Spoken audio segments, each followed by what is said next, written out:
Good evening बच्चों, सभी का स्वागत है आप सभी का उत्तर प्रदेश मुख्यमंत्री अभ्युदय योजना में। मैं अखिल श्रीवास्तव मिर्जापुर की टीम की तरफ से आप सभी का स्वागत करता हूं, आप सभी का वेलकम करता हूं। देखिए कितनी प्यारी टैग लाइन है हमारी, कितनी प्यारी टैग लाइन है। पढ़ेगा उत्तर प्रदेश तो बढ़ेगा उत्तर प्रदेश, हर संभव प्रयास सफलता की ओर। जी हाँ, हर संभव प्रयास सफलता की ओर। आपकी पढ़ाई हो और आप अच्छा से अच्छे करें, इसके लिए हमारी पूरी टीम आपको हेल्प कर रही है और हमारी कोशिश होगी कि आपके नीट में जो भी डिफिकल्टी है, जो भी हेजल्स हैं, वो दूर हो और आप नीट में सिलेक्शन लें। तो जल्दी जल्दी एक बार क्लास में ज्वाइन कर लें, क्लास में आ जाएं। तो एक बार आप लोग क्लास में आ जाएं, क्लास ज्वाइन कर लें तो मैं क्लास स्टार्ट करूं। प्रखर, शिवपूजन, निखिल, निकिता, शुभी, सुहासिनी, वैष्णवी, आलोक, रवि। रवि की तबीयत खराब है।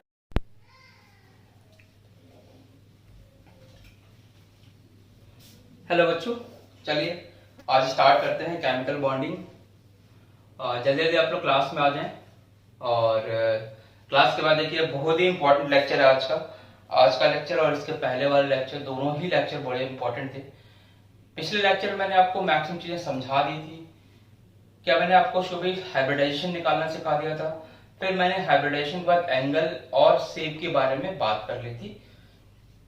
लेकिन वो सारे जो शेप थे वो आपके वेस्पर थ्योरी के अकॉर्डिंग थे, जहां पे आप वेस्पर नंबर निकालते थे या lone pair of bond pair आपको ऐड कर देते थे।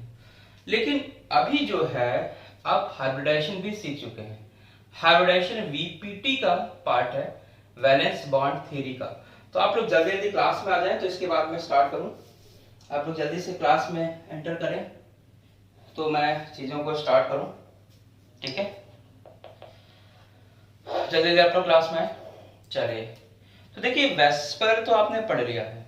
वेस्पर पढ़ने के बाद आपने एक और पार्ट पढ़ा है जो कि है आपका वेस्पर के बाद वीपीटी।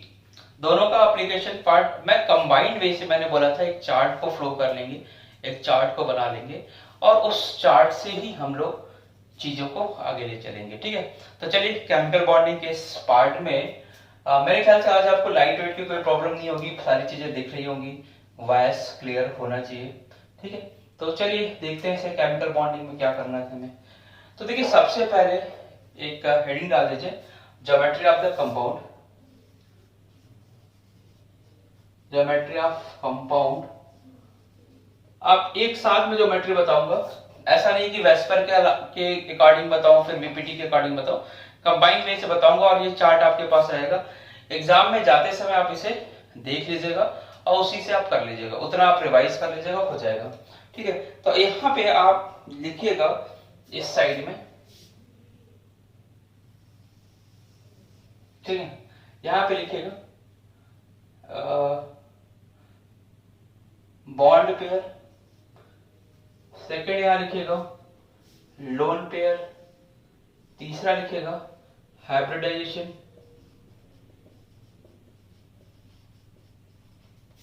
हाइब्रिडाइजेशन। ठीक, फिर यहां लिखिएगा ज्योमेट्री, ज्योमेट्री और शेप भी लिख सकते हैं, हालांकि थोड़ा सा डिफरेंस होता है ज्योमेट्री और शेप में, बट आपके लिए तो यही इतना लिख लीजिए तो बहुत है ना, इसके ज्यादा आपको पढ़ना भी नहीं है और आपके जैसे एग्जाम आ रहे हैं तो थोड़ा जल्दी हमें चलना चाहिए। तो हर एक चीज होगा मैं एकदम टू द पॉइंट बताता जा रहा हूँ। और यहाँ पे एंगल लिख लीजिए, क्या एंगल होना चाहिए। पहला बॉन्ड पेयर, लोन पेयर, और बॉन्ड पेयर और लोन पेयर को आप एडअप कर देंगे, एडअप करने के बाद हाइब्रिडेशन बता देंगे, हाइब्रिडेशन के बाद उसकी ज्योमेट्री बता देंगे और एंगल बता देंगे। ठीक, अब देखिए अगर आपके पास दो बॉन्ड पेयर है और जीरो लोन पेयर है, दो बॉन्ड पेयर है और जीरो लोन पेयर है, तो उस केस में जो आपका हाइब्रिडेशन होगा वो होगा sp। ठीक है, शेप या ज्योमेट्री की जो बात करेंगे वो कैसा होगा, लीनियर। यहां मैं आपको लास्ट क्लास में चूंकि बता चुका हूं इसलिए मैं यहाँ पे आपको टू दी पॉइंट बताऊंगा। इस तरह का लीनियर शेप आएगा और लीनियर शेप के बाद इसकी जो ज्योमेट्री होगी आप लीनियर लिख लीजिएगा और एंगल क्या होगा 180। साथ साथ हाँ, तो इसको देखते जाइए, कहीं आपको कंफ्यूजन होगा तो मैं आपको 1 मिनट का समय दे दूंगा, लास्ट में आप इसे राइट डाउन कर लीजिएगा, ठीक है। आ रही बात समझ में?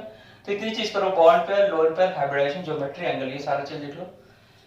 अब देखो यहाँ पे अगर ये एक हो और ये भी एक हो, मतलब एक ही बॉन्ड पेयर एक ही लोन पेयर, हालांकि ऐसा होता नहीं है, ऐसा होता नहीं, तभी आपका हाइब्रिडाइजेशन एसपी ही आएगा। इस समय जो स्ट्रक्चर होगा ना वो स्टिकी स्ट्रक्चर बोलते हैं उसे, स्टिकी स्ट्रक्चर, हालांकि आएगा नहीं तो आप लोग ना पढ़ना चाहे तो ना पढ़िए। और इसमें भी एंगल आपका 180 ही होगा, एंगल आपका 180 ही होगा, ठीक है। तो कोई स्टिकी स्ट्रक्चर या लीनियर स्ट्रक्चर में कोई ज्यादा एंगल वाइज कोई फर्क नहीं होता, बट ये होता है कि जैसे कि मान लीजिए, जैसे मान लो मैंने ये बीट में लिया, एक ऑर्बिटल इधर एक ऑर्बिटल इधर, अरे बात समझ। तो अब ये लीनियर तो मैं दिख रहा है ऐसा एंगल 180। स्टिकी में क्या होगा कि ये एक लोन पेयर ऊपर रहेगा और जो जो तुम्हारा बॉन्ड पेयर है वो इधर रहेगा, इसकी कोई जरूरत ही नहीं है। तो अभी स्ट्रक्चर तो लीनियर ही जैसा दिखेगा, ठीक। बट उसे हम बोलेंगे स्टिक स्ट्रक्चर, मतलब स्टिक जैसा। स्टिक जैसा मतलब छड़ी, जानते हैं छड़ी, छड़ी को स्टिक बोलते हैं। आपने अगर छड़ी देखी होगी तो ऊपर वाला पार्ट जो होता है वो थोड़ा मोटा होता है और नीचे वाला पार्ट थोड़ा सा पतला होता है ना शिवांगी? ऊपर का पार्ट मोटा और नीचे का पार्ट थोड़ा सा पतला। और छड़ी को रख के ऐसे ऐसे चलते हैं लोग, तो ये स्टिकी पार्ट होता है, मतलब ये वाला थोड़ा सा मोटा पार्ट और ये पतला सा पार्ट, ठीक है। तो ये देख लीजिए। नेक्स्ट अगर मैं बात करूं, यहां देखिए, अब जब आप बनाइए तो ऐसा बनाइए और पॉसिबिलिटी इसी से बनाइए। मान लीजिए मेरे पास sp2 हाइब्रिडाइजेशन हो, कौन सा हाइब्रिडाइजेशन है? sp2।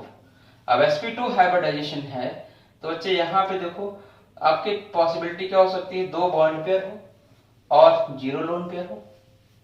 एक पॉसिबिलिटी बन सकती है कि sp2 हाइब्रिडाइजेशन ही हो, सॉरी sp2 में 3 होगा ना, 3 बॉन्ड पेयर हो और 0 लोन पेयर हो।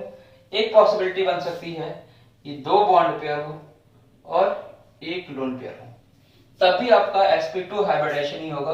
तीसरी कंडीशन हो सकती है कि एक बॉन्ड पेयर और 2 लोन पेयर हो, ऐसा भी बन सकता है, तो वहां पे आपका स्टिकी स्ट्रक्चर ही आएगा। तो आप इसमें ये 2 चीज कॉमन है, 3 sp2 में क्या होगा ये, और दूसरा sp2 में 2 बॉन्ड पेयर और 1 लोन पेयर के थ्रू आप हाइब्रिडाइजेशन की बात करेंगे।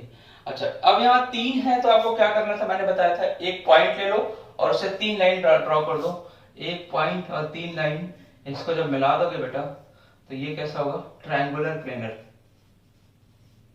Triangular planar, triangular planar. Angle कितना होगा, 120, एंगल कितना होगा 120, ये भी आपको क्लियर हो गया था। अच्छा, अब इसमें देखो 2 bond pair 1 loan pair, 2 bond pair और 1 लोन पेयर, तो हाइब्रिडेशन अगेन sp2 ही होगा। अभी हम लोग थोड़ा जल्दी करते हैं, इसके बाद थोड़ा सा स्पीड कम करनी पड़ेगी समझाते समय। तो अगर मैं प्रखर यहां से एक बार देखो, यहाँ तीनों बॉन्ड पेयर हैं, ठीक है। एक बॉन्ड पेयर को हटा के अगर यहाँ पे मैं लोन पेयर डाल दूं तो क्या ये वाला स्ट्रक्चर ऐसा दिखेगा क्या? वेस्पर कभी भी लोन पेयर की बात नहीं करता, लेकिन वीपीटी लोन पेयर की भी बात करता है, मतलब शेप को बताने के लिए।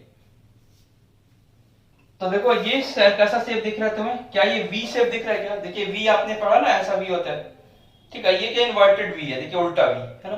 तो ये क्या, इसका नाम क्या हम दे सकते हैं, वी शेप, ठीक है। ये इसका नाम क्या देंगे हम, वी शेप, ये वी शेप होएगा। एंगल क्या होगा, मैंने आपको बताया था कि any lone pair decreases bond angle approximately 2 to 2.5, मतलब 2.5 तक वो डिक्रीज कर देगा, मतलब 18 डिग्री 17 डिग्री के आसपास होगा। मैं ये बोल सकता हूं कि जो बॉन्ड एंगल होगा वो आपका लेस देन 120 होगा। मैं ये बोल सकता हूं कि बॉन्ड एंगल लेस देन 120 होगा।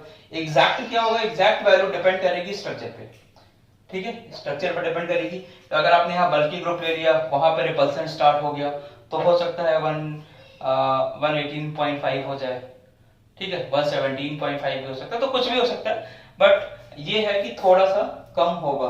तो ये सारे पॉइंट आप राइट डाउन कर लीजिए। 2 होगा sp, 3 होगा तो sp2, ये राइट डाउन कर लीजिए, फिर मैं आगे बढ़ू आप सभी राइट डाउन करने से।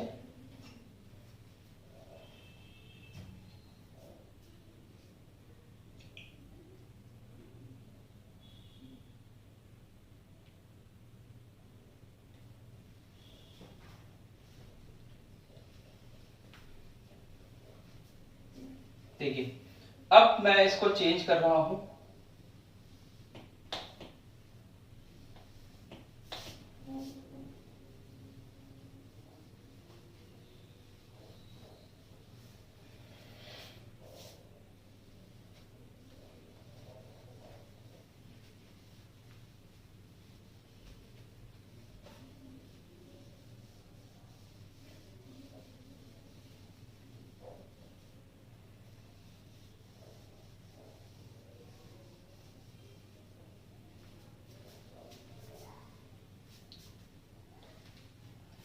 देखिए अब आपने पढ़ लिया sp हाइब्रिडेशन, sp2 पढ़ लिया, अब क्या बच रहा है sp3। तो sp3 अगर मैं बात करूं sp3 हाइब्रिडाइजेशन, तो sp3 हाइब्रिडाइजेशन के लिए कितने ऑर्बिटल पार्टिसिपेट कर रहे हैं? 4 ऑर्बिटल, 3 p के और एक s के। अच्छा बीच बीच में मैं आपके कुछ क्वेश्चंस भी बता दूंगा जिन्होंने पूछा है, शायद सुभी के एक डाउट है वो बता देता हूं। तो इसमें देखिए सुभी यहाँ पे बच्चे 4 बॉन्ड पेयर हो सकता है एक कंडीशन, और 0 लोन पेयर हो सकता है। दूसरी कंडीशन 3 बॉन्ड पेयर हो सकता है, एक लोन पेयर हो सकता है, और तीसरी कंडीशन 2 बॉन्ड पेयर और 2 लोन पेयर भी हो सकता है। एक और भी हो सकता है कि एक ही बॉन्ड पेयर हो, 3 लोन पेयर हो, तो वहां से अगेन स्टिकी स्ट्रक्चर आ जाएगा।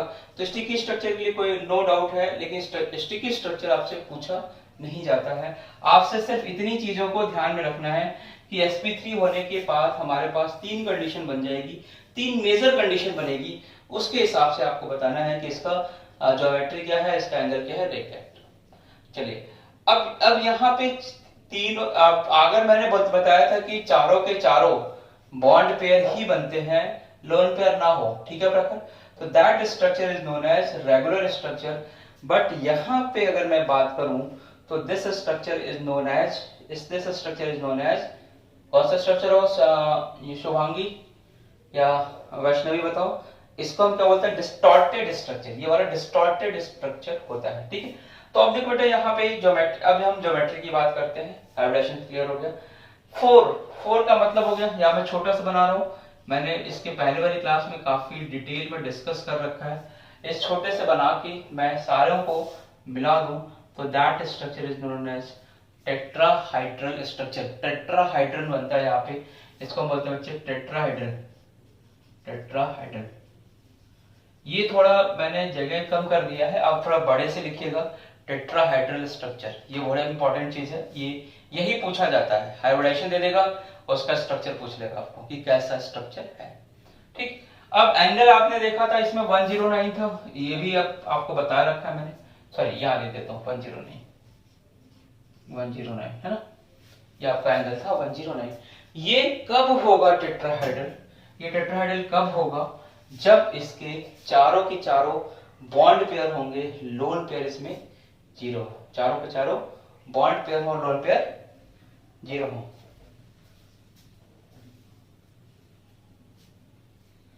ठीक है, यहां तक क्लियर है सभी को? ठीक है, क्लियर है। अच्छा अब देखो दूसरी चीज, अगर मैं ये वाली कंडीशन लूं, 3 बॉन्ड पेयर एक लोन पेयर, क्या लूं? 3 बॉन्ड पेयर आलोक एक लोन पेयर, तब भी अगेन हाइब्रिडाइजेशन sp3 ही होगा। यहां क्या करना होगा? 3 बॉन्ड पेयर डालो और एक लोन पेयर जो ऊपर वाला है उसको लोन पेयर के फॉर्म में कन्वर्ट कर लो। मैंने इसके एक एग्जांपल भी बताया था तुम्हें, सभी को बताया था, अगर आपने क्लास ली हो तो।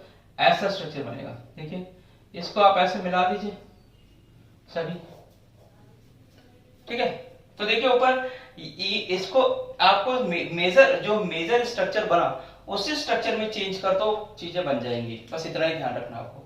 तो अगर इसको मैंने सिर्फ एक बॉन्ड पेयर को लोन पेयर में कन्वर्ट कर दिया तो हाइब्रिडाइजेशन में तो बॉन्ड पेयर लोन पेयर दोनों ही ऐड होता है, अगेन हाइब्रिडाइजेशन ऐसा आ जाएगा। उस केस में जो स्ट्रक्चर बनेगा that structure is known as pyramidal structure.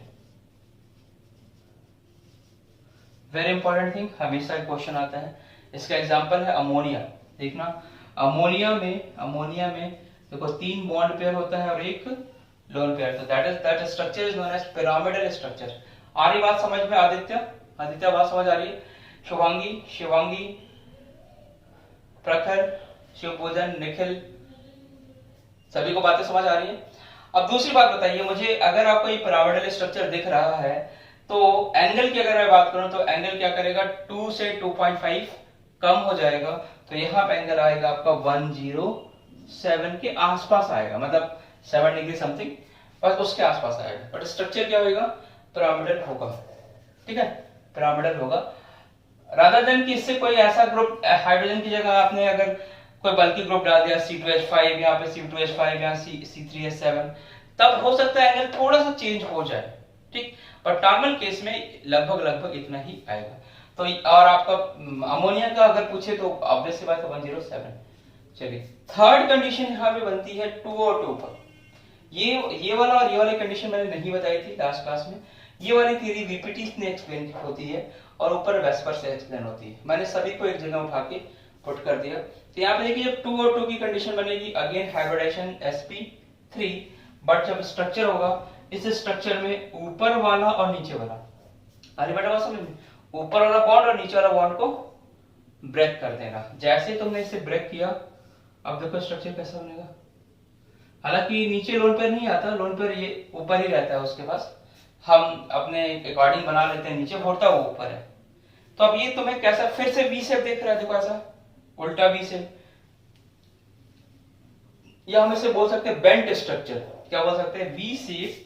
ये स्ट्रक्चर क्या होगा, वी शेप और bent structure. Bent structure, bent मतलब क्या होता है, मुड़ा हुआ, ठीक है। तो ये वी शेप का दिखेगा, ये आपको मुड़ा हुआ दिखेगा। ये कैसा है, पिरामिड जैसा दिखेगा। अब इसमें अगर मैं एंगल की बात करूंगा तो ये क्या होगा, 2 और कम कर दो, 104 के आसपास आएगा। आसपास मैं इसलिए बोल रहा हूँ कि एग्जैक्ट आप नहीं बता पाएंगे, एग्जैक्ट तो तब बता पाएंगे जब आपका गिवन कंपाउंड है, ठीक है। इतनी बात समझ में आई, जरा इसे राइट डाउन कर लीजिए। तो फिर मैं सुभी के एक क्वेश्चन को बता देता हूँ। अजीत ने भी एक क्वेश्चन पूछा है, लेकिन वो गैसेस स्टेट से पूछा है। तो अजीत आप या तो मुझे कॉल कर दीजिएगा या वो पार्ट आएगा तो मैं आपको बता दूंगा, ठीक है। तो ये राइट डाउन करो सारे, आप राइट डाउन करो फटाफट। 2 मिनट का मैं टाइम दूंगा, 2 मिनट में मैं आपको आगे बढ़ूंगा।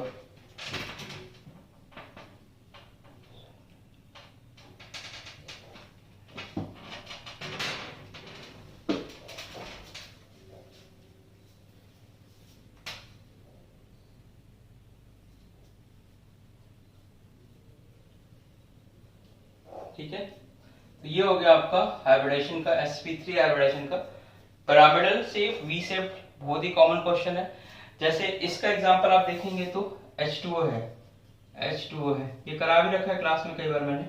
देखिए 2 बॉन्ड पेयर, 2 लोन पेयर। इसमें इसका एग्जांपल CH4 या CCl4 लाइक दैट। तो ये सारे आप देख लीजिए हाइब्रिडेशन।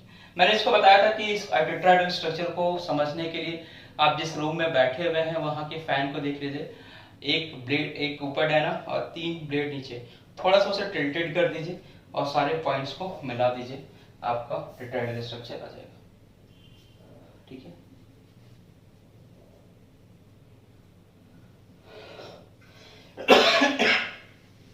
आप लोग लिखते जाइए। अब मैं बात करूंगा sp3d। सुभी का एक क्वेश्चन था, वो मैं आप लोगों को बता देता हूं। सुभी ने एक क्वेश्चन पूछा था कि सर आपने sp3d पढ़ा दिया, sp3d2 पढ़ा दिया, sp3d3 पढ़ा दिया, बट sp3d4 sp3d5 नहीं बताया। और अगर आप मैं d की बात करूं तो sp3d5 तक होता है, बट आपने एक लिमिट तक बताया, उसके बाद नहीं बताया। तो क्या उसके बाद हाइब्रिडाइजेशन नहीं होता है या होता है, ये सुभी का डाउट था, ठीक है सुभी। तो ये डाउट के लिए एक लाइन समझ लीजिए, क्योंकि अब देखिए अगर लिमिटेड टाइम है तो मुझे सारी चीजों को कराना पड़ता है, उसे लिमिटेड टाइम में 2-3 चीजें सुन लीजिए। हाइब्रिडाइजेशन क्या है, hybridization intermixing of orbital having 2 or more than 2 orbital, hybridization की ये होता है हाइब्रिडाइजेशन, ठीक है। तो हाइब्रिडाइजेशन कोई रियल फिनोमेना नहीं है, it only help to know the geometry of the compound. ये किसी कंपाउंड की ज्योमेट्री को बताने के लिए एक हमारे पास टूल है, जिस टूल की मदद से हम ज्योमेट्री बता सकते हैं, ठीक है। नेचर ने जो ज्योमेट्री शेप फिक्स कर रखी है तो ज्योमेट्री तो वही होगी। इसलिए कभी कभी हम बोलते हैं कि हाइब्रिडाइजेशन ऐसा हो गया बट ज्योमेट्री तो ऐसी आ रही है। तो ज्योमेट्री इंपॉर्टेंट है क्योंकि ज्योमेट्री रियल है। ज्योमेट्री रियल का मतलब क्या है, देखिए जैसे मैं आपके सामने हूं तो मेरी जो भी ज्योमेट्री है वो रियल है। अब ये ज्योमेट्री निकालने के लिए अगर मैं कोवैलेंट कंपाउंड होता तो मुझे मेरा क्या निकालता, वो हाइब्रिडाइजेशन निकालता। तो इस केस में आपको ऐसी ज्योमेट्री दिख रही है, आपको हाइब्रिडाइजेशन ऐसा दिख जाएगा, जो भी एक्स वाई जेड आएगा। अब मैं ऐसा अगर ऐसा आ जाऊं तो समथिंग आपको ज्योमेट्री, अगर आप इस साइड से देख रहे हैं तो थोड़ी सी ज्योमेट्री चेंज हो रही है कि आपको अभी देखिए लगेगा शायद एक हाथ होगा, ये वाला एक पार्ट होगा, इधर वाला पार्ट आपको नहीं दिख रहा है मेरा। या मैं थोड़ा सा ज्योमेट्री चेंज कर दूं, अपने पैर को ऐसे मोड़ लूं, हाथ को ऐसे मोड़ लूं, तो that I just change my geometry को मैंने चेंज कर दिया, बट कंपाउंड तो मैं वही हूं ना। तो क्या हुआ कि हाइब्रिडाइजेशन ने सिर्फ आपको हेल्प की है। तो hybridization is not a real phenomenon, the main thing is the use geometry. इसलिए आपको ज्योमेट्री क्वेश्चन में पूछे जाते हैं। पहली चीज, जिसको नहीं पता वो लिख भी लीजिएगा कि hybridization is not a real phenomenon, it only help to know the geometry of the compound. ये है बेसिक, ठीक। अच्छा, जैसा सुबह तुमने पूछा कि sp3d2 सॉरी sp3d5 नहीं हो सकता। हाँ, तो sp3d5 अभी तक नहीं पाया गया है, sp3d3 तक ही देखा गया है, ठीक। अभी तक जो भी ज्योमेट्री देखी गई बच्चे वो sp3d3 तक ही देखा गया है। वैसा ही स्ट्रक्चर आपको अभी तक नेचर में मिला हुआ है, जो भी आपके कोवैलेंट कंपाउंड है, इसलिए हम उसके आगे की हाइब्रिडाइजेशन की बातें नहीं करते। क्लियर है सभी? ये क्वेश्चन तुम्हारा, एक क्वेश्चन तुम्हारा कुछ बेसिक आप साइड से था, वो भी अभी बता देता हूँ थोड़ा। तो अभी इसको लिख लेते हैं हम लोग sp3d। अच्छा, अब देखो sp3d, इसमें कितने ऑर्बिटल पार्टिसिपेट हुए? 3 1 4 1 5। तो पहला लिखो, पहले पेयर बन गया 5 bond pair, 0 lone pair. Second जरा बनाओ, अपने से बनाओ सारे बच्चे।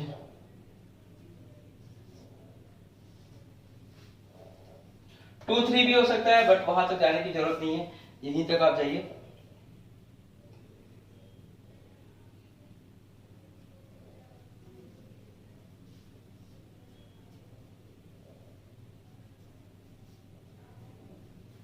ठीक है, यहां तक देख लीजिए।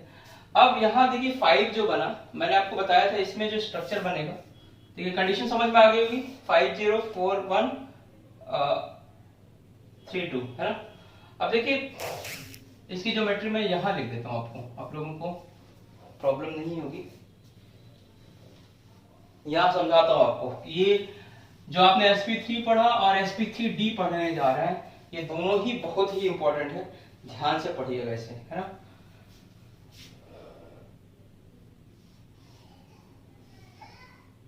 TBP स्ट्रक्चर बनता है ट्रायंगुलर बाइपिरामिडल। प्रखर लास्ट क्लास में बता रखा था बच्चे, ट्रायंगुलर बाइपिरामिडल। शिवांगी, एक मेरा येलो मार्कर चल नहीं रहा है, आपको ऐसे करना है ना। तो देखो 5 जब रहेगा तो बीच में एक ट्रायंगल हो गया और एक पिरामिड ऊपर और एक नीचे, तो that geometry is known as, ये वाली, इसको मैं यहां पे रख रहा हूं, आप अलग से बना लीजिएगा। इसको मैं बोलूंगा triangular bipyramidal, TBP structure, triangular pyramidal, triangular bipyramidal. अब एंगल क्या होगा, देखो एंगल 120 और 90, 120 और 90, इसमें दो एंगल आ जाएंगे, 120 और 90, ठीक। ये हो गया TBP स्ट्रक्चर। अच्छा, अब नेक्स्ट अगर मैं बात करूं 4 और 1 का, 4 और 1, अच्छा इसमें एक कॉमन सा क्वेश्चन और पूछा जाता है कि sp3d या sp3d2 में कौन सा d पार्टिसिपेट कर रहा है। तो याद रखिएगा हमेशा जो d, मतलब d आपका जो इस तरह का होगा, इसमें dz² दिया हो आंसर या dx² - y² दिया हो, वही आंसर आपका सही होता है। इसमें dz² या dx² - y² ही सही होगा।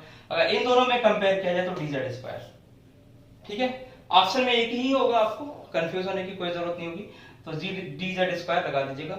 ये एक्सप्लेन होता है आपका एक इक्वेशन, आपका क्या तो बोलते हैं उसे, शॉर्डिंगर ने इसके लिए इक्वेशन बनाई थी, तो वो सब सिलेबस में नहीं है, तो बस इतना ध्यान रखिएगा, कभी कभी पूछा जाता है नीट में, तो आप सीधे सीधे इसको लगा लीजिएगा। जैसे अभी आप sp3d2 ले लेंगे तो इसमें दोनों पार्टिसिपेट कर जाएगा, sp2d3 ले लेंगे तो इसमें इन दोनों के साथ साथ dxy या dyz या dzx इसमें से कोई भी पार्टिसिपेट करेगा। ठीक है, ये है, तो इसको ध्यान से लिख लीजिएगा इसके साइड में। अब मैं आपको ये वाले स्ट्रक्चर की बात कर लेता हूँ। ठीक है, ये वाले स्ट्रक्चर की बात करूँ, देखो 4 और 1 है, 4 और 1 है बेटा। तो हम इसको, अगर हम इसको ऐसा बनाए, देखो इसमें से एक बॉन्ड पेयर को हटा के लोन पेयर बना दूं। अरे वो समझ, एक बॉन्ड पेयर को हटा के लोन पेयर बना दूं। देखो अब इसको हटा दूं, बॉन्ड पेयर वाली जो कंडीशन है, देखो इसको हटा दूं। ठीक है प्रकार, ध्यान से देखना बेटा, सबसे ज्यादा आने वाला क्वेश्चन यही है, इसका स्ट्रक्चर। अब इस स्ट्रक्चर को थोड़ा सा अगर हम चेंज करें, इसको ऐसे रहने और इस लाइन को सीधा करते हैं ऐसे और ऐसा। आपने गेम खेला होगा, ध्यान हो अगर आपको, कि अगर इस साइड में आप बैठ जाते हो, दोनों साइड में किसी बच्चे को बैठा दो, तो इस साइड में अगर आप बैठ जाओगे तो ये ऊपर हो जाएगा, और इधर बैठोगे तो ये ऊपर हो जाएगा। और बच्चे इस तरह से झूला झूलते हैं, मतलब, और अगर इधर कोई भारी बच्चा बैठ गया, इधर हल्का बच्चा बैठ गया, तो ऑब्वियस सी बात है ऊपर उठ जाएगा। लेकिन इसको उठाने के लिए थोड़ा थोड़ा और इसके पास आता जाएगा, तो इसके भी उठने के चांस होंगे। ये सब आपने बचपन में खेला होगा ऐसा खेल। तो इस गेम, इसका नाम होता है शीशा, इसका नाम होता है शीशा। ठीक है, तो ये वाला जो तुम्हारा 4 और 1 का कॉम्बिनेशन होगा, 4 और 1 का कॉम्बिनेशन होगा, ये मैं हटा दूं क्या?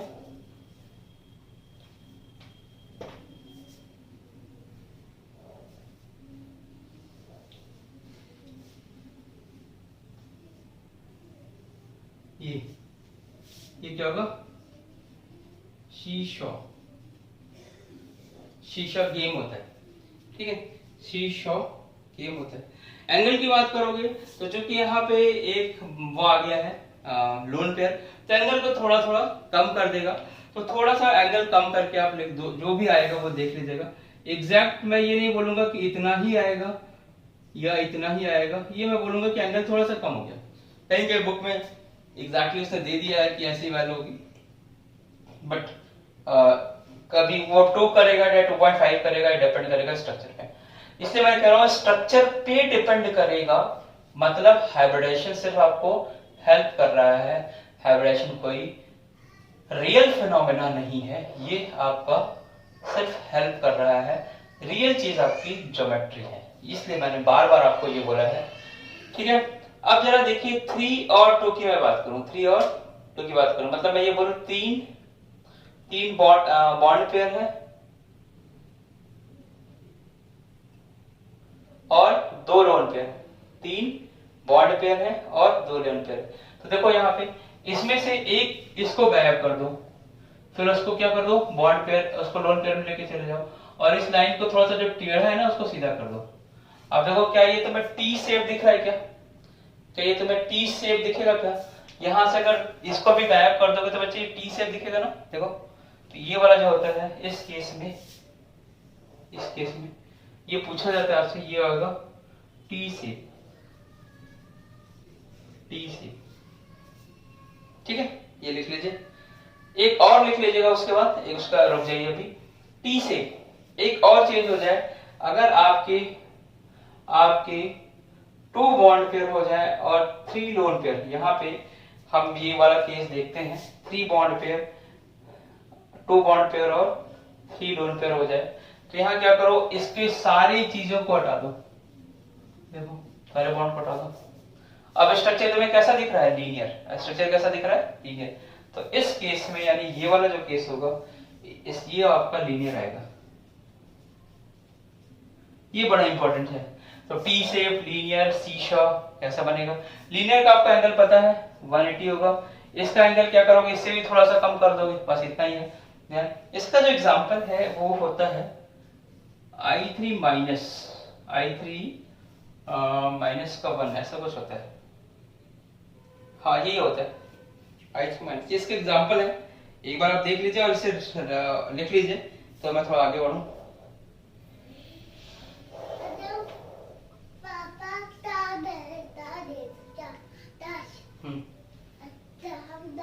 ठीक,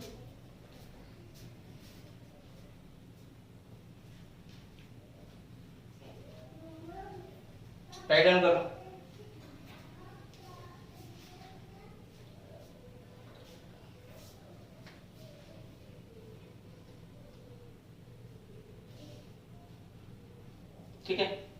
इसका स्ट्रक्चर अगर आप बनाना चाहते हैं, जैसे I3 का बनाना चाह रहे हैं, तो देखिए एक चीज और बता देता हूं आपको, एक चीज और बता देता हूं। ये भी आपके सिलेबस, जैसे आप इसके बाद पढ़ते हैं बेंट रूल पढ़ते हैं और ड्रैगो रूल होता है, आपके सीबीएसई में भी नहीं है, आपके जेई में भी, सॉरी जेई मेंस में भी नहीं है, ये एडवांस में जरूरत पड़ता है। तो नीट में पूछा जाता है, तो उसको थोड़ा सा देख लीजिए कैसा है। अगर लीनियर स्ट्रक्चर में बनाऊंगा तो हमेशा लीनियर ऐसा बनता है, ऐसा बनेगा, ठीक। ऐसा लीनियर नहीं बनता, 180 ऐसा। भाई मैं आपको कई जगह बता नहीं पा रहा था, क्योंकि ऐसा अगर मैं बना देता इस तरह से लीनियर, तो इस तरह का लीनियर होता तो मैं स्ट्रक्चर ड्रॉ नहीं कर पाता, 2 ही में भर जाता पूरा। तो लीनियर आपका हमेशा ऐसा होता है, ठीक। अब थोड़ी सी चीजें देख लीजिए आप लोग, जैसे आयोडीन के आउटर मोस्ट में कितने इलेक्ट्रॉन है, आयोडीन के आउटर मोस्ट में कितने इलेक्ट्रॉन है, 7 इलेक्ट्रॉन है। तो इसको लिख लीजिए जरा, 2 3 4, एक यहाँ गया 5, एक 6, एक और इलेक्ट्रॉन मैं ले लेता हूं इसी के साथ, ये ले लेता हूं, ठीक, ठीक है। इस वाले आयोडीन के साथ देखो यहाँ पे भी 7 इलेक्ट्रॉन हुए, तो एक यहाँ गया और 6 इधर आ जाएगा, 2 2 4 2 6, एक साथ, ठीक है। इस वाले आयोडीन के साथ भी देखो, 2 2 4 2 6, एक साथ, और ये 1 2 6, एक तो यहीं पे है ना। अब सभी का ऑक्टेट कंप्लीट है, सभी का ऑक्टेट कंप्लीट है। अब देखो ये I3 माइनस का क्या कॉन्सेप्ट है, यहाँ पे देखो 1 loan pair, 2 lone pair, 3 lone pair, यहाँ पे देखो 1 लोन पेयर, 2 लोन पेयर और 3 लोन पेयर। यहाँ समझ में आ गई बात है। जरा बीच वाले को देखो, बीच वाले को, बीच वाले को, बीच वाले जो आयोडीन है 2 7 इलेक्ट्रॉन होने चाहिए, 2 2 4 2 6, एक 7 इलेक्ट्रॉन यहाँ है। तो अगर मैं पेयर के फॉर्म में डालूं, अगर मैं पेयर के फॉर्म में डालूं, तो यहाँ देखो 2 ही पेयर बनेगा बेटा, एक ये और एक ये, तो ये एक ऑड इलेक्ट्रॉन बच जाएगा, ये ऑड इलेक्ट्रॉन बच जाएगा। इसलिए हम क्या करते हैं, ऑड इलेक्ट्रॉन को, जो कि ऑड इलेक्ट्रॉन आपका हाइब्रिडेशन में पार्टिसिपेट नहीं करता, लोन पेयर ही करता है, इसलिए यहाँ पे I3 माइनस है। माइनस आने की वजह से आपका ये एक लोन पेयर हो गया, माइनस आने की वजह से सेंट्रल एटम पे ये आपका एक लोन पेयर हो जाता है। अब देखो इस वाले सेंट्रल एटम पे 3 लोन पेयर और 2 बॉन्ड पेयर हैं, जो कंडीशन यहाँ दिख रही है, 3 lone pair 2 bond pair, hybridization sp3d, structure linear, कैसा लीनियर, ऐसा। आपसे कभी कभी ये वाली जो डायरेक्शन होती है इसको बोलते हैं बच्चे एक्सियल, इसको जो बच्चा लिखना चाहे वो लिख ले। ये वाली जो डायरेक्शन होती है इसे क्या बोलते हैं, एक्सियल, एक लाइन बनाइएगा, और ये वाली जो डायरेक्शन होगी उसे क्या बोलेंगे, हॉरिजॉन्टल। इन I3 माइनस जो I वाली पोजीशन है वो एक्सियल डायरेक्शन में होती है, इक्वेटोरियल में नहीं होती। ये आपका डायरेक्ट अगर क्वेश्चन पूछा जाएगा तो पहले एम्स के लेवल का ये क्वेश्चन है कि आपका एक्सियल डायरेक्शन में होगा, इक्वेटोरियल में नहीं होगा। क्यों है इसका रीजन, वही मैंने आपको बताया कि आपके सिलेबस में नहीं है, बेंट रूल और ड्रैगो रूल उसके हिसाब से होता है, ठीक है। तो आप बस इतनी चीजें ध्यान रखिए, जितना बता रहा हूँ उससे ज्यादा नहीं पूछा जाएगा, बट मैं सारी चीज को कवर कर लूँ तो जितना मैं कवर कर रहा हूँ जिस टॉपिक में, उससे जैसे कभी कभी बच्चों ने पूछा है सर मैजिक नंबर, किसी बच्चे ने पूछा, सुहासिनी ने पूछा था क्या कि सर मैजिक नंबर आपने बताया नहीं। मैजिक नंबर क्या होता है सुहासिनी की, मैजिक नंबर आप 10th क्लास में पढ़ते हैं, जब आप थोड़ा थोड़ा उसको इलेक्ट्रॉन को फिल करते हैं ना, तो इलेक्ट्रॉन की जो फिलिंग होती है 2 8 8 2 8 18 32, ये वाला जो नंबर है that is known as magic number. तो ये बहुत पहले पढ़ते हैं, तो अभी ये नीट में एटलीस्ट नहीं आएगा, ठीक है। रिप्रेजेंटेटिव एलिमेंट नाम से आ जाएगा, क्यों, क्योंकि ये आप 11th 12th में पढ़ते हैं, तो वो उसको मैंने आपको बता दिया था। चलिए एक क्वेश्चन मैंने पता नहीं जिसका भी रहा होगा बता दिया आपको, तो ये बच्चे लिख लीजिए आप लोग, और इसका आंसर बताइए आपको 180। चलो फटाफट लिखो, ये फटाफट लिखो।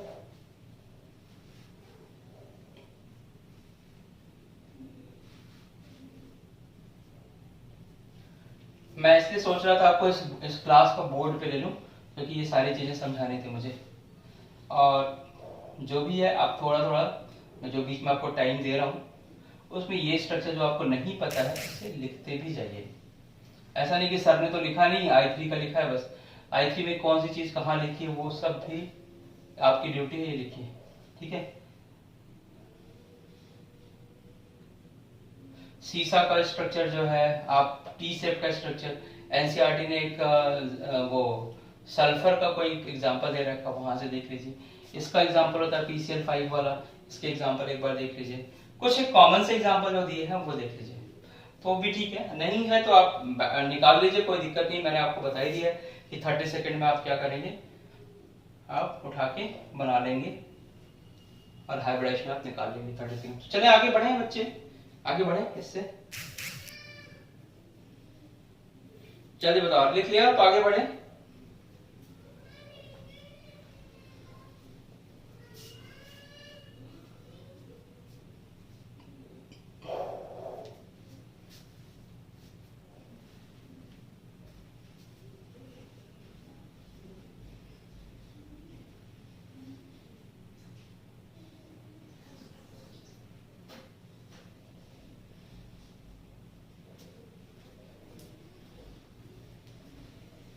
चलिए अब आगे बढ़ते हैं थोड़ा सा।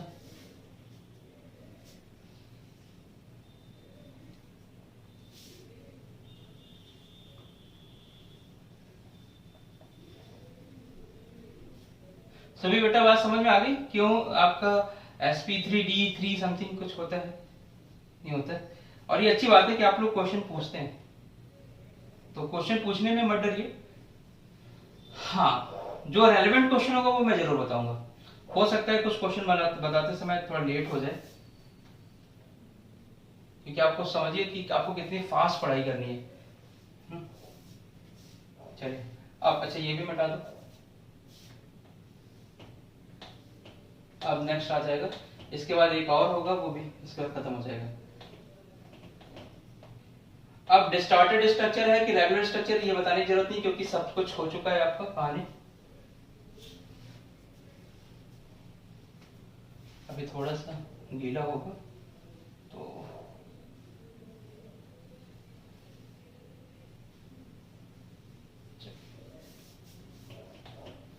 चलो। अब देखो नेक्स्ट जो टॉपिक है आपका sp3d2।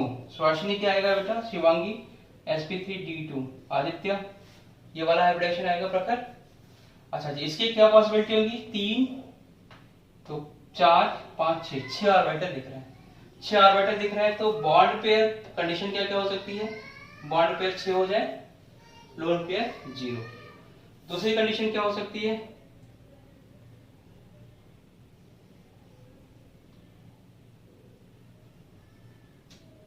निकिता दूसरी कंडीशन क्या हो सकती है? क्या मैं एक कंडीशन ले सकता हूं 5 1? निखिल बताना। एक कंडीशन हो सकती है 4 2, और कंडीशन हो सकती है 4 2 6 हो गया। 3 3 का भी बन सकता है, 3 3 तक नहीं जाते हम, या 2 और 4 तक नहीं जाते, उतनी जरूरत नहीं पड़ती है। इतने में ही आपके स्ट्रक्चर या ज्योमेट्री आपकी कंप्लीट हो जाती है। तो आपका देख लीजिए ये 3 कंडीशन मेजर है, इस 3 कंडीशन को ध्यान रखिएगा। इसमें से ये वाला जो बनेगा that is the regular geometry, और ये सारे जो होंगे वो क्या होंगे? Distorted geometry. ठीक, अब मैं बता रहा हूं आपको 6 बॉन्ड बताना है और 0 लोन पेयर है ना।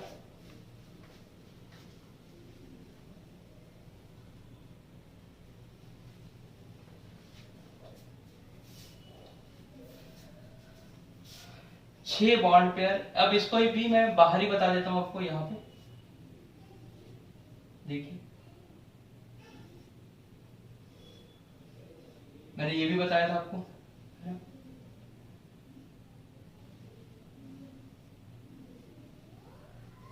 हर एक पॉइंट से हर एक पॉइंट को मिला दीजिए, तो आपका ये जो स्ट्रक्चर बनेगा दैट इज स्क्वायर बनेगा। एक पिरामिड ऊपर और एक पिरामिड नीचे, स्क्वायर बन गया बीच में, एक पिरामिड ऊपर और एक पिरामिड नीचे, तो नाम क्या होगा? Square by pyramidal. किस वाले का? इस वाले का। इस वाले का नाम क्या हो जाएगा? Square by pyramidal. तो यहां मैं लिख देता हूं स्क्वायर बाय पिरामिडल। तो स्क्वायर बाय पिरामिडल आपका स्ट्रक्चर हुआ ये।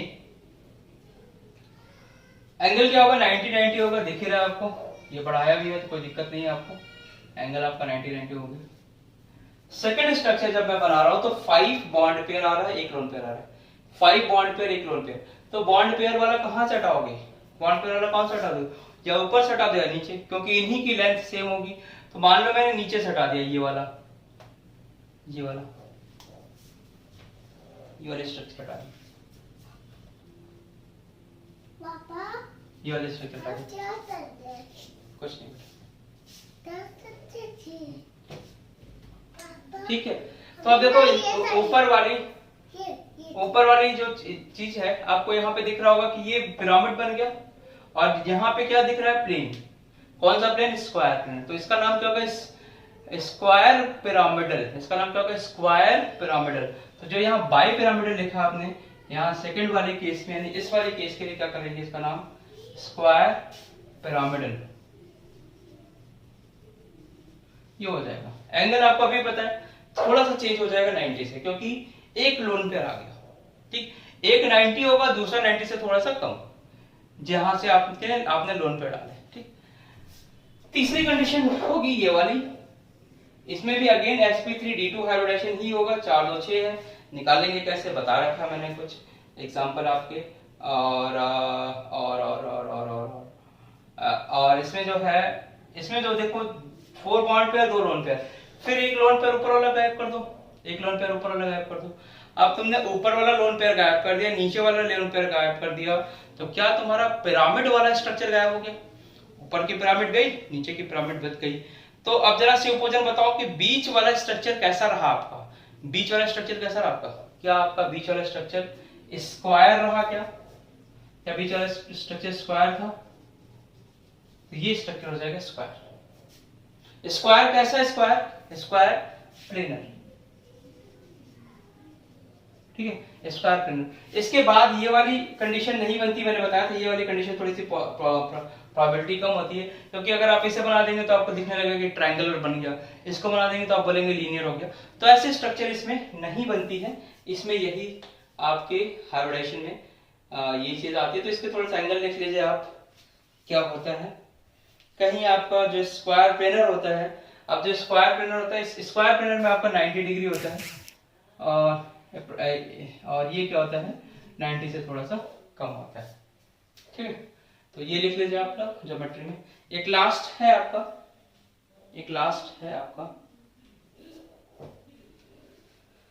ये लिख लीजिए जरा फटाफट, और ये याद कर लीजिएगा। इसमें से 2 क्वेश्चन कम से कम आएंगे नीट में, वो चाहे किसी साल नीट हो, लेकिन इसमें से 2 क्वेश्चन आपका स्ट्रक्चर पूछेगा ही पूछेगा, एंगल पूछता है, सिग्मा बॉन्ड पाई बॉन्ड पूछता है। अभी मैं पोलैरिटी और रेडियस सिखाऊंगा, उससे क्वेश्चन आएगा, हाइड्रोजन बॉन्डिंग से क्वेश्चन आएगा, वो सब कुछ हो जाएगा आपका। ठीक है, जल्दी से उतार लीजिए। सुबी आपका एक क्वेश्चन बता देता हूं, आपने पूछा था मुझसे। सुबी ने कुछ कंपाउंड दे रखा था और उसने पूछा था कि कौन सा ऑक्साइड ज्यादा बेसिक नेचर का होगा, शायद ये क्वेश्चन था सुबी का। उसने जैसे उसमें, अब मुझे ध्यान नहीं आ रहा एग्जैक्ट क्वेश्चन, एमजीओ एक एग्जाम आंसर था, एक क्वेश्चन था, ऑप्शन था, और ध्यान नहीं आ रहा मुझे। तो कौन सा ज्यादा बेसिक होगा ये पूछा था। सिंपल सी बात है बेटा, देखो शुभी, मेटल के ऑक्साइड, लिख लो इस लाइन को, मेटल के ऑक्साइड या हाइड्रोक्साइड बेसिक नेचर के होते हैं। मेटालिक ऑक्साइड और metallic hydroxide are basic in nature. ये आपकी दूसरी या तीसरी डाउट है जो मैं एक्सप्लेन कर रहा हूं आज। जिसको नहीं पता वो भी लिख लीजिए, मेटल ऑक्साइड और metal hydroxide are basic in nature. In the same way non metal oxide जो होते हैं, नॉन मेटल के ऑक्साइड जो होते हैं या हाइड्रोक्साइड, वो एसिडिक नेचर के होते हैं। ये क्लास 8 में बताया जाता है साइंस में। तो नॉन मेटल के ऑक्साइड जो होते हैं वो एसिडिक होते हैं और ये बेसिक होते हैं। तो बच्चे एक चीज बताओ मुझे, मेटालिक कैरेक्टर किधर होता है? अगर पीरियोडिक टेबल यहाँ पे रख दी जाए तो क्या इधर वाले मेटल होते हैं और उधर वाले नॉन मेटल होते हैं? ये तो बताया मैंने पीरियोडिक टेबल में, when we are going to left to right non metallic character increases. अगर नॉन मेटालिक कैरेक्टर वहां पे बढ़ रहा है, उधर आपका नॉन मेटालिक कैरेक्टर बढ़ रहा है, तो मेटालिक कैरेक्टर इधर बढ़ेगा। तो इसका मतलब जो इधर का एलिमेंट होगा वो सबसे, उसका ऑक्साइड ज्यादा बेसिक होगा। जो इधर का ऑक्साइड होगा वो सबसे ज्यादा बेसिक होगा। क्लियर? अच्छा, अगर इधर से इधर जाने पे, दूसरी चीज सुनो, जिसने क्वेश्चन पूछा था, अब किसने पूछा था मुझे नाम नहीं ध्यान है, इधर से इधर जाओगे तो नॉन मेटालिक कैरेक्टर बढ़ा, तो क्या ऊपर से नीचे आने पे मेटालिक कैरेक्टर बढ़ेगा क्या? ऊपर से नीचे आने पे प्रखर मेटालिक कैरेक्टर बढ़ेगा क्या? और बेटा प्रखर अगर ऊपर से नीचे मेटालिक कैरेक्टर बढ़ेगा, तो अगर उस इधर के ही साइड में एलिमेंट को कंपेयर करना पड़ा तो जो नीचे वाला ऑक्साइड होगा वो ज्यादा मेटालिक कैरेक्टर होने की वजह से ज्यादा बेसिक होगा। क्लियर है? नीचे होने की वजह से ज्यादा बेसिक होगा। क्लास खत्म होने के बाद ये पॉइंट आपने जिसने नहीं सुना या ध्यान नहीं दिया उसे आप सुन लीजिएगा, नोट्स में साइड में लिख लीजिएगा।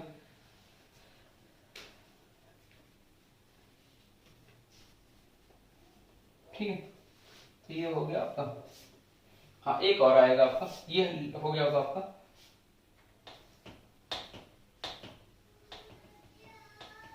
नेक्स्ट बनाइए।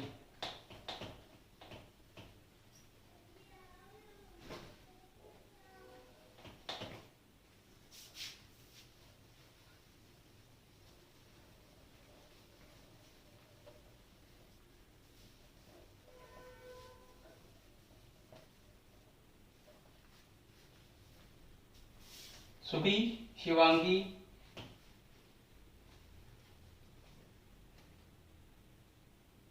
वैष्णवी, प्रखर, निखिल, निकिता, आलोक, रवि। समझ आ रहा है बेटा सभी को? शिव पूजन। और सुबी की एक फ्रेंड है, क्या नाम है उसका, नाम भूल जाता हूँ मैं, ऐसे ही नाम है, शिवांगी नाम है शायद, जो भी। तो ये सारी चीज बच्चे समझ आ रही है आप लोगों को? देखिए ये सबसे इंपॉर्टेंट था, इसलिए मैंने इसको बोर्ड पे कराने की कोशिश की। अच्छा अब देखिए लास्ट बचता है जिसमें 7 हो, जैसे 3 2 3 4 5 6 है ना, तो ये वाला देख लो, डी sp3d3, इसमें कितने ऑर्बिटल हो गए? 7 हो गए, 3 3 6 1 7, तो 7 हो गए, 0 हो गए। दूसरी कॉम्बिनेशन 6 1 हो गई, तीसरी कंडीशन 5 2 हो गई। ये 3 कंडीशन हो गई। अब यहां पे देखो जरा, बेस पॉइंट जो है तुम क्या करो, पेंटागन ले लो। बेस पॉइंट क्या ले लो? पेंटागन ले लो। ठीक है, बेस पॉइंट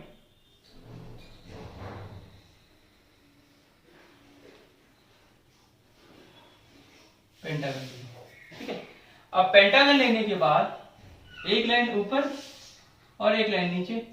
ठीक है, ये पेंटागन देखो, इसको मिला देता हूं मैं, 1 2 3, ये पेंटागन।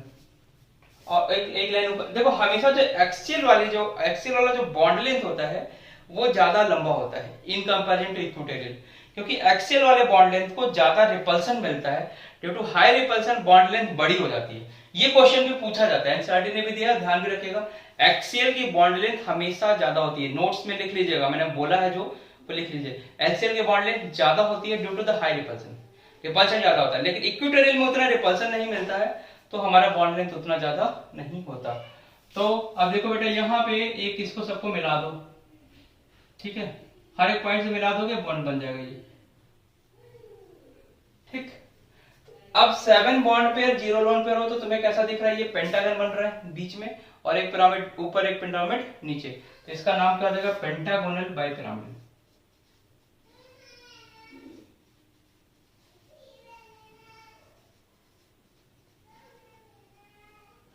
पेंटागोनल बाइपिरामिड। पेंटागन का एंगल कितना होता है? 72 डिग्री, और एक एंगल क्या हो जाएगा? 90, 72 और 90। 6 और 1 हो जाए तो एक इसको हटा देना, नीचे या ऊपर जो तुम्हारी मर्जी हो, ऊपर या नीचे हटाए तो एक पिरामिड बच गया, और नीचे बीच में क्या बच गया? पेंटागन बच गया। तो नाम क्या हो जाएगा? Pentagon pyramidal. एंगल क्या हो जाएगा? ये 72 वाला, तो 72 और 90 इसमें थोड़ा सा एंगल का फर्क पड़ेगा due to the presence of 1 pair. ठीक है, अच्छा जी।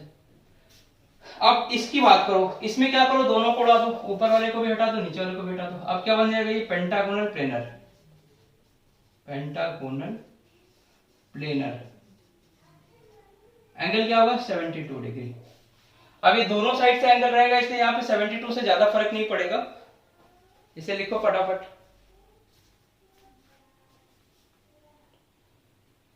इसे लिखो फटाफट।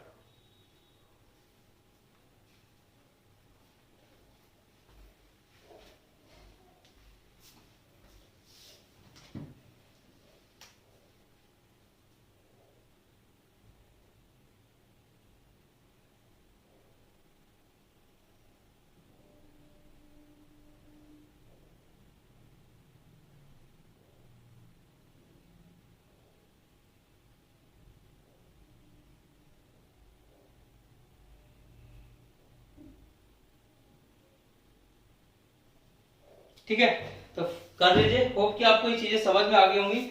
नेक्स्ट क्लास है, मैं आपको एक लेक्चर लगेगा और इसमें उस लेक्चर में आपका मे बी पूरा चैप्टर खत्म हो जाए। तो ये एक बहुत इंपॉर्टेंट चैप्टर था, लगभग 3 क्वेश्चन इससे आएंगे जिसको मैं अगली क्लास में बता के बाइंड अप करूंगा। ठीक, तो आप इस चैप्टर पे आप कोशिश कर लीजिए, प्रैक्टिस कर लीजिए। और ग्रुप में हो सकता है मैं आपको ग्रुप में इसके कुछ एग्जांपल सेंड कर दूं, जो जो आप लोग ग्रुप में क्लास के ड्यूरिंग द क्लास का भी मैं, अच्छा जो आपकी नेक्स्ट चीज बनी है, एक तो आपको पोलर समझना है, पोलैरिटी मैं करा दूंगा। पोलैरिटी मतलब पोलर और नॉन पोलर बॉन्ड और हाइड्रोजन बॉन्डिंग, ये आपका कल मैं बता के, इसके बाद में एक आपका जो बॉन्ड ऑर्डर वाला पार्ट है उसमें हमारे थोड़े ज्यादा टाइम जाएंगे, तो इसको करके एक चैप्टर को हम लोग कर लेंगे। तो इतनी चीज ध्यान रखिएगा और फिर हम लोग मिलेंगे नेक्स्ट क्लास में। सेम आप पढ़ाई करते रहिए, इस चीजों को जो अभी बताया मैंने इसको ध्यान से सुनते रहिएगा और धीरे धीरे आप सीखिए। और इसके बाद मैं आप चैप्टर बता देंगे तो ठीक है, नहीं तो मैं आपको रेडॉक्स की बात करूं, रेडॉक्स से भी क्वेश्चन ढेर सारे आते हैं, तो रेडॉक्स की बात कर लीजिए, या आप इसके बाद ऑर्गेनिक में चले जाइए, दो जो आपके ऊपर है, ये सारी चीज आपके ऊपर है। तो ठीक है, फिर मिलते हैं हम लोग नेक्स्ट क्लास में।